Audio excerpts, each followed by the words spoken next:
Have you noticed how the left has sort of like monopolized the minority vote, and yet minorities, the situation of minorities is not improving?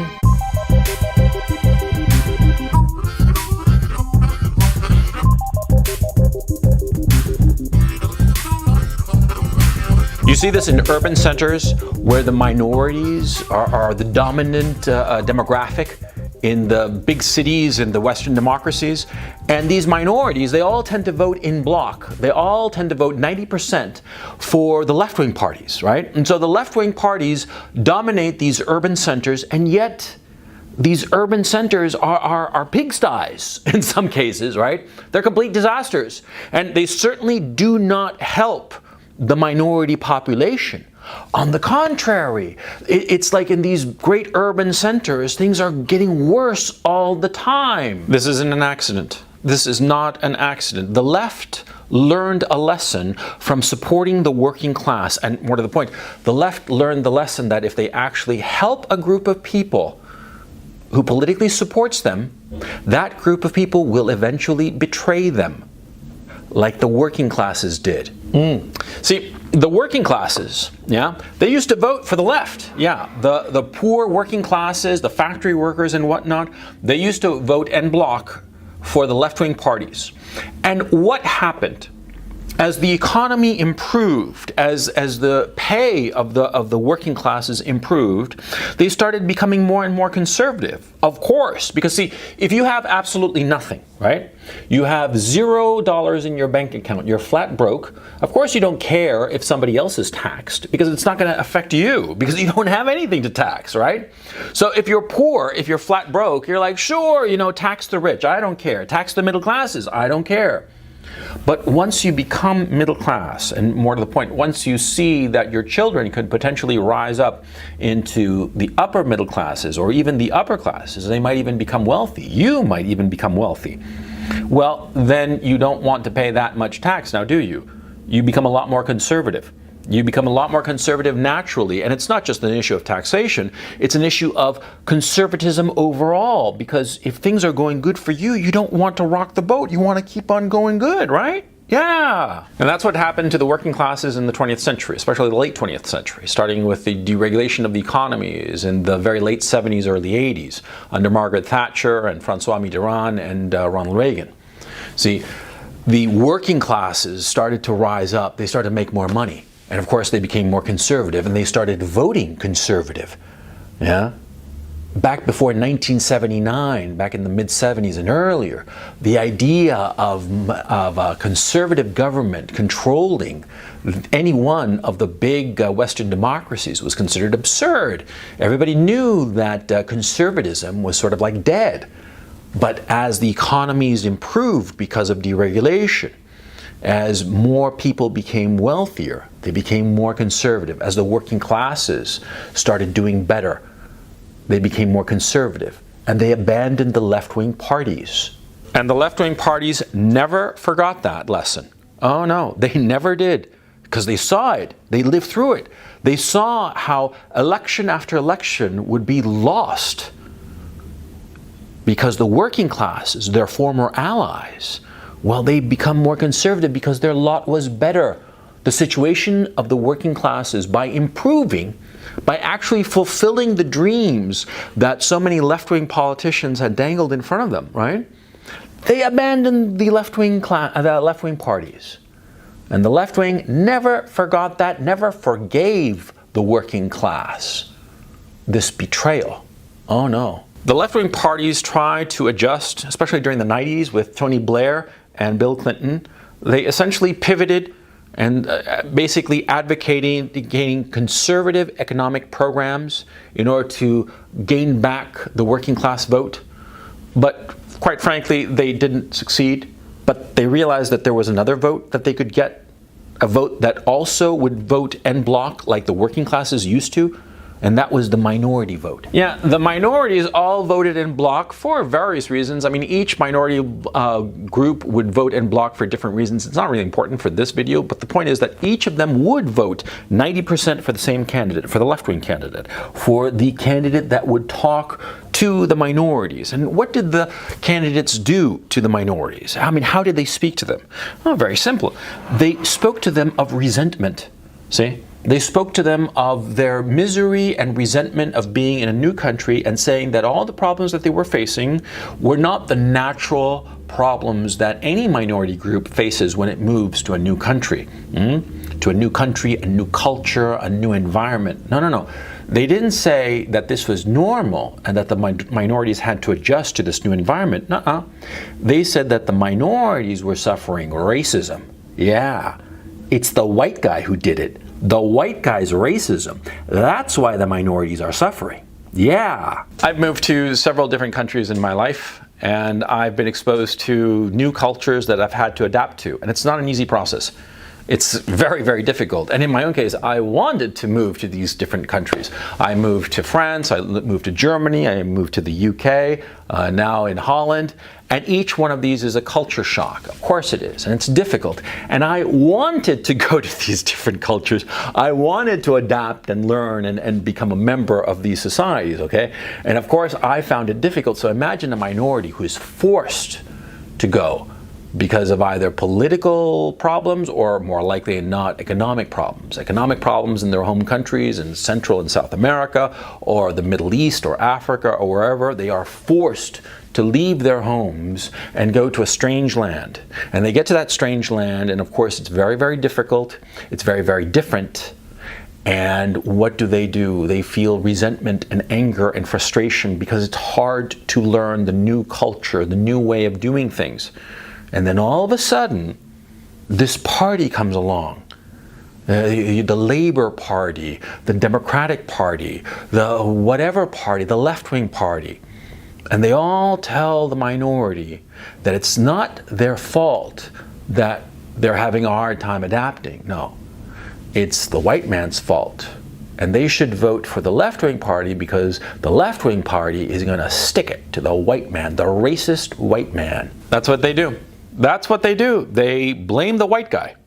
And of course, that's only part of the equation.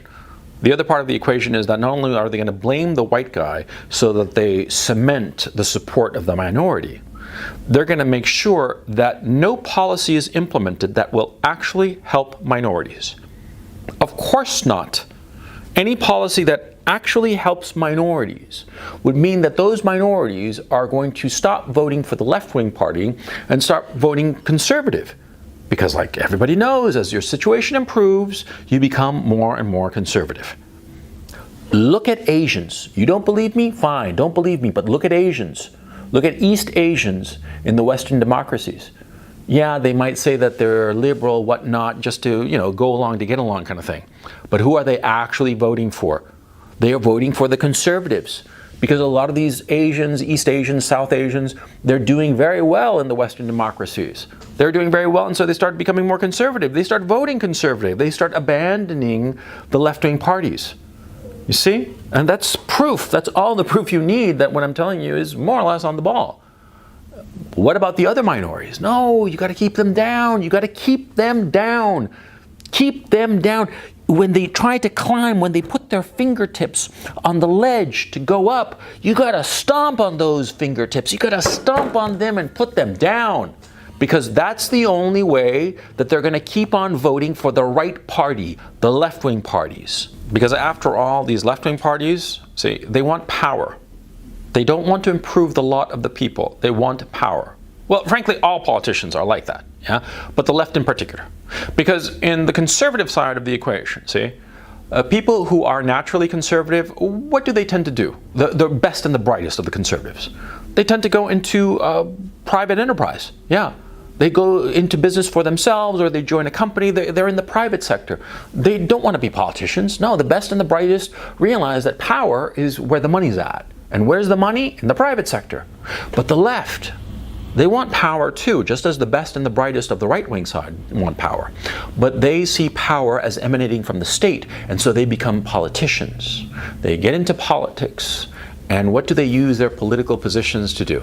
To improve the lot of people so that they will stop voting for the left-wing candidate? Of course not. No.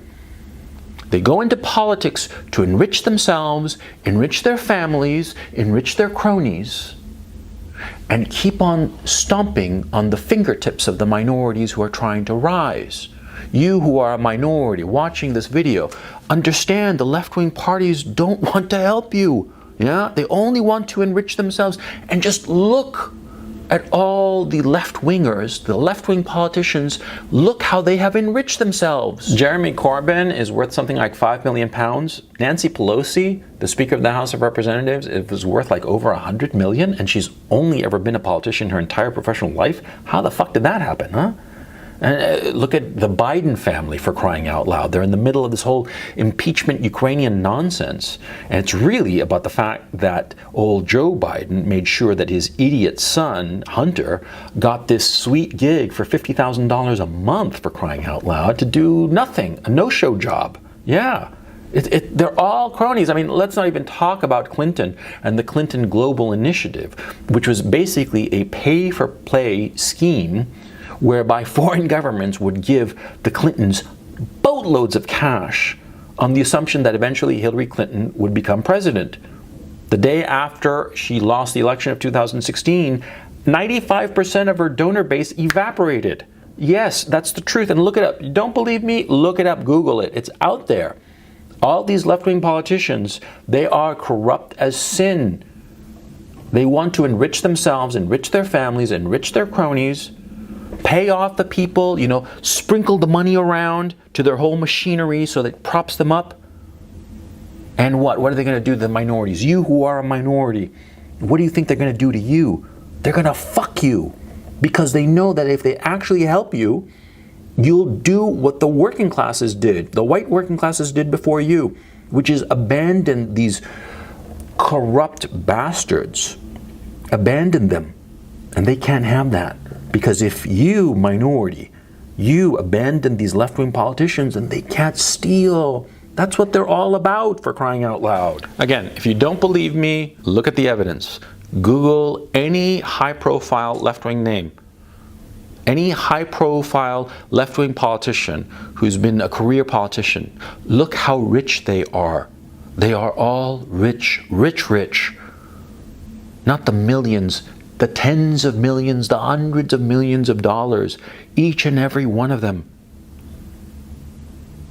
And that's the nature of their program, the nature of their paradigm. They don't want to help minorities. Look at every minority city, every left-wing controlled city. It's a fucking disaster.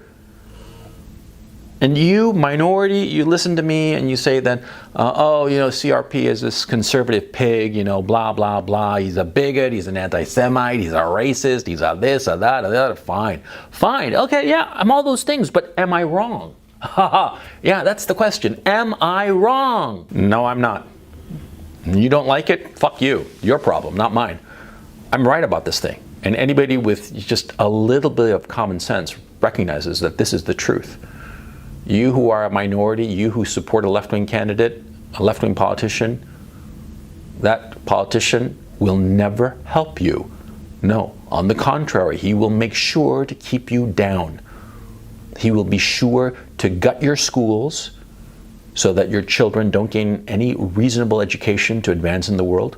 He will make sure that any kind of private enterprise will not put its factory or its offices in your district where you could find a gainful employment.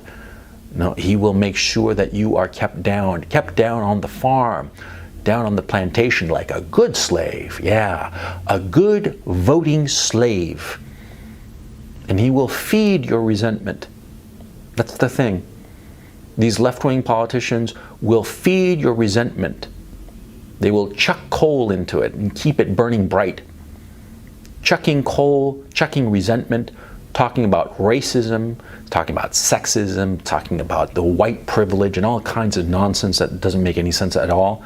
It's completely contradictory, all in order to keep you angry. Angry so that you don't realize what's going on.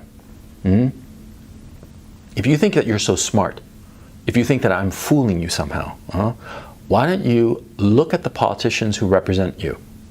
Look what they're saying, look what they're doing, and look at their bank accounts.